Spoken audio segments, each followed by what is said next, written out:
नमस्कार सभी बच्चों को ढेर सारा प्यार।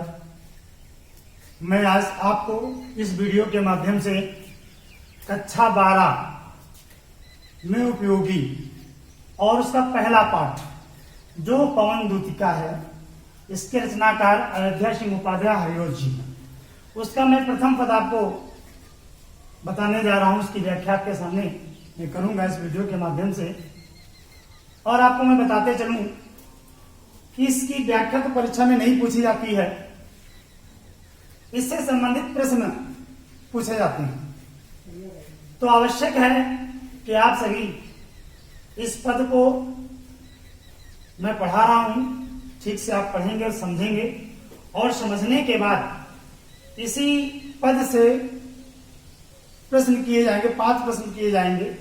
उन 5 प्रश्नों का जवाब आपको देना होता है। परीक्षा में यही पूछने का तरीका है, और वो 2-2 नंबर के होते हैं। कोई भी पूछा जा सकता है, इसी से बनेगा। आप अगर ठीक से इसको समझ लेंगे तो कोई समस्या आपके सामने नहीं आएगी।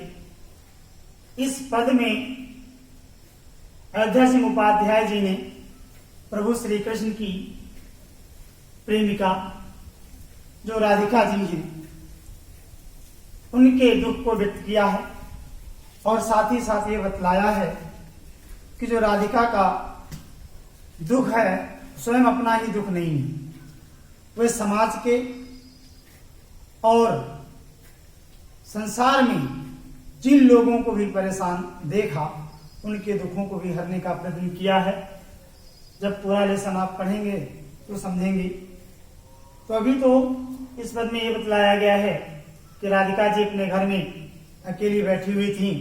प्रभु श्री कृष्ण की उन्हें याद आती है, उनके आंखों से आंसू निकलने लगते हैं, और उसी समय उनके घर में जो है प्रातःकालीन सुंदर पवन फूलों की सदगंध को लिए हुए, खुशबू को लिए हुए उनके घर की खिड़कियों के माध्यम से उनके घर के अंदर प्रवेश करती है। और हम इतना अवश्य जानते हैं कि जब हम दुख भरे होते हैं, दुखी होते हैं, तो सुख देने वाली चीजें हमें खराब लगती हैं।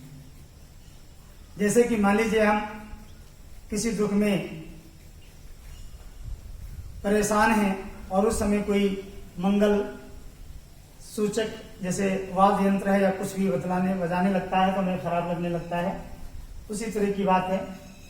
तो बैठी खिन्नायक दिवस वे देह में थी अकेली, आके आंसू दृढ़ युगल में थे धरा को भिगोते, आई धीरे इस सदन में पुष्प सदगंध को ले, प्रातः वाली सुपवन इसी काल वातायनों से, संतापों को विपुल बढ़ता देख के दुखिता हो, धीरे बोली सदुख उससे श्रीमती राधिकाओं, प्यारी प्रातः पवन क्यों मुझे है सताती, क्या तू भी कलुषित हुई काल की क्रूरता से।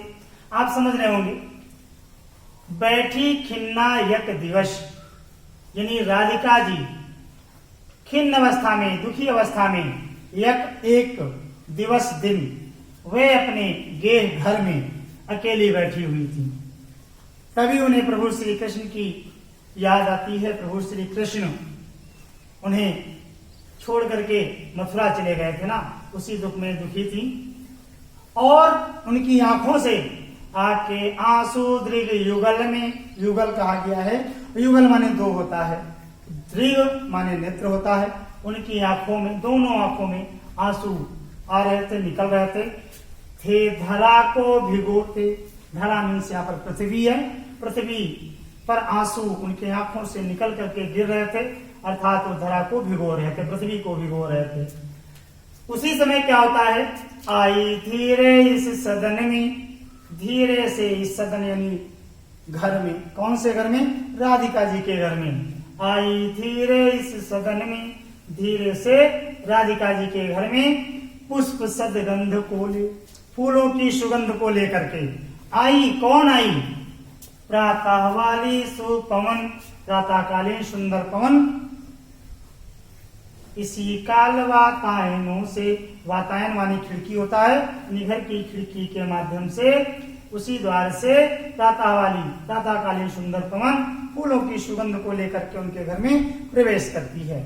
और जब उनके शरीर को वो सुंदर पवन लगती है तो उनके दुख और बढ़ जाते हैं, उनके शरीर का ताप और बढ़ जाता है, कष्ट बढ़ जाता है, राधिका जी को और अधिक कष्ट होने लगता है। तब राधिका जी पवन से कहती हैं, संतापों को विपुल बढ़ता देख के दुखिता हूं।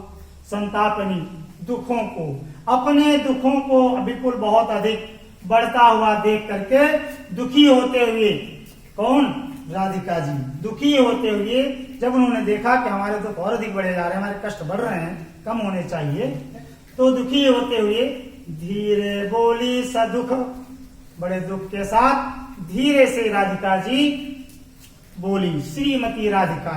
इस तरह से राधिका जी ने उस पवन से क्या कहा कि प्यारी प्रातः पवन, ए प्यारी प्रातःकालीन पवन, क्यों मुझे है सताती, तो मुझे इतना क्यों सता रही है, क्यों परेशान कर रही है?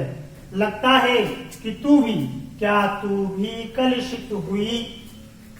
राधिका जी ने पवन से प्रश्न किया, हे पवन, तुम मुझे इतना क्यों परेशान कर रही हो, क्यों सता रही हो? लगता है तुम भी काल की क्रूरता से तुम भी कलुषित हो गई हो, तुम भी गंदी हो गई हो। तुम्हारा तो काम है लोगों को हर्षा देना, लोगों को प्रसन्न कर देना। जो लोग दुखी होते हैं या परेशान होते हैं, जब प्यारी सुगंध से युक्त हवा उनके शरीर को स्पर्श करती है तो प्रसन्न वदन हो जाते हैं, वो प्रसन्न खुश हो जाते हैं। इस तरह से राधिका के घर में जब पवन प्रवेश करती है तो पवन से राधिका जी ने इस तरह से बातें की हैं। अब बच्चों, आपकी समझ में ये बात आनी चाहिए कि मैंने आपको उसकी व्याख्या बता दी है, इससे ढेर सारे प्रश्न बनते हैं, 5 प्रश्न बनते हैं। उन 5 प्रश्नों में सबसे प्रथम प्रश्न बनता है कि ये पद दिया जाएगा, पूरा पद दिया जाएगा और पूछा जाएगा इस पद का लेखक कौन है, रचनाकार कौन है, और इस पद का जो आपके पाठ्यक्रम में संग्रहित किया गया तो इस पद का शीर्षक क्या दिया गया है। तो सर्वप्रथम शीर्षक का नाम और रचनाकार का नाम पूछा जाता है। तो पहला जवाब आपको मिलता है कि पवन दूती का शीर्षक का नाम है और अयोध्या सिंह उपाध्याय हरिऔध रचनाकार का नाम है, हरिऔध इनका उपनाम है। अगर हरिऔध भी लिख देते हैं तब भी चलता है, ऐसी कोई दिक्कत नहीं है। दूसरा, इसमें रेखांकित अंश होता है। मान लीजिए कि ये लाइन जो है रेखा से अंकित है, इसके नीचे लाइन खींच दी जाती है या अंडरलाइन कर दिया जाता है, फिर पूछा जाता है, इसकी व्याख्या पूछी जाती है। आपको दूसरे प्रश्न के रूप में यह दिया जाता है कि रेखांकित अंश की व्याख्या कीजिए। तो मान लीजिए इस लाइन के नीचे यदि अंडरलाइन है तो आपको इसी लाइन की व्याख्या आपको पेपर में लिखनी है। और दूसरी बात, यदि फिर पूछा जाएगा, तीसरा प्रश्न बन सकता है, तो कोई भी प्रश्न बना सकता है कि खिन्न अवस्था में कौन बैठा था, या फिर राधिका जी किसकी याद में बैठी थी, राधिका जी के घर में किसने प्रवेश किया और उसकी क्या विशेषताएं हैं। तो विशेषताओं के रूप में आपको बताना होगा कि पवन ने प्रवेश किया और वो पवन प्रातःकालीन थी और फूलों की सुगंध को लिए हुए थी। या फिर राधिका जी के घर में किसने प्रवेश किया, उससे राधिका जी ने क्या कहा। तो आप समझ सकते हैं कि यदि राधिका जी के घर में पवन ने प्रवेश किया तो राधिका जी ने जाहिर सी बात है पवन से बात की होगी और राधिका जी ने फिर ये कहा, हे प्रातःकालीन पवन, तुम मुझे क्यों सताती हो और क्या तुम भी काल की क्रूरता से कलुषित हो गई हो, तुम भी जो है बुरे मन वाली हो गई हो, दूसरों को परेशान करती हो, ये तुम्हारा स्वभाव नहीं है, क्या ऐसी तुम भी हो गई हो। तो मैं समझता हूँ कि आप लोगों की समझ में आ गया होगा।